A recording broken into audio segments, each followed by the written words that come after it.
ډېره ښه خبره ده یو طریقه کار هم دی په میاشت کې دننه موږ میټر ورکوو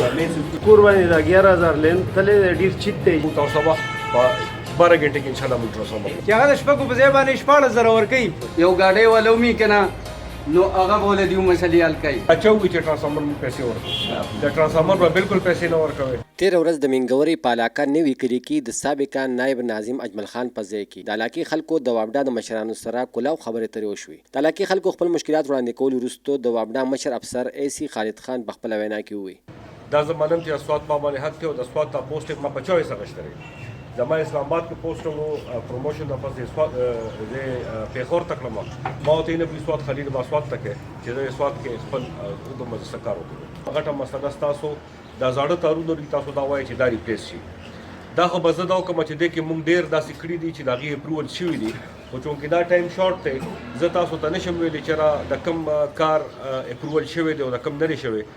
خو زه اس ډي او صاحب ته وایم چې دا ټول ډیټا تر غونډه کا او زه ناظم صاحب ته دا ریکویسټ کوم چې تاسو لاړ شئ دا کوم چې تاسو وې نو دې کې چې کوم اپروول شوی دي هغه هم پته ولګي چې کوم اپروولز نه دي شوی هغه موږ اپروولز والو او چې د کوم اپروول شوی دي سامان نه راغلي دا به ماته پوینټ هم کې چې هغه ټول سامان تاسو راځه نو ان شاء الله تاسو دا مسلې به وانس فور اول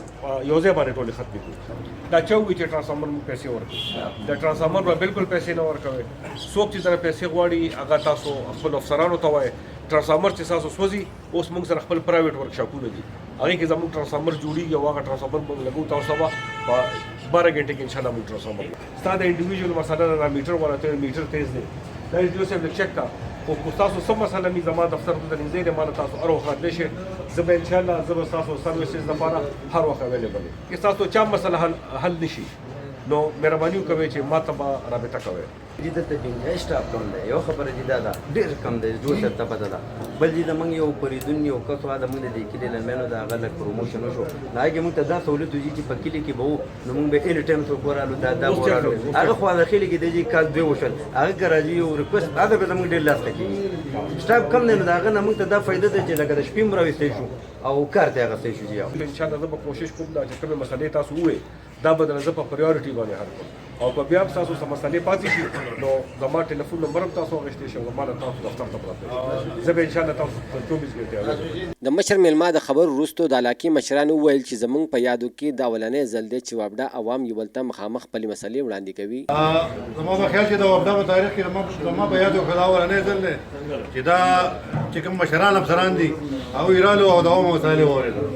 نو زه اپریشیټ کوم حوصله افزایي دوی کوم د دوی تعریف کوم چې دوی رالو فیس ټو فیس مخامخ د خلکو خبرې اورېدې او د سپاټ ځان سره نوټ کړې که چېرې زموږ د علاقې مشران په دې طریقه باندې د مسلو حل کولو کوششونه تیز کړي نو ډېر ژر به زموږ د علاقې مسایل ختم شي. صمد انجم، پاسون نیوز، نوی کلی، منګورا سوات.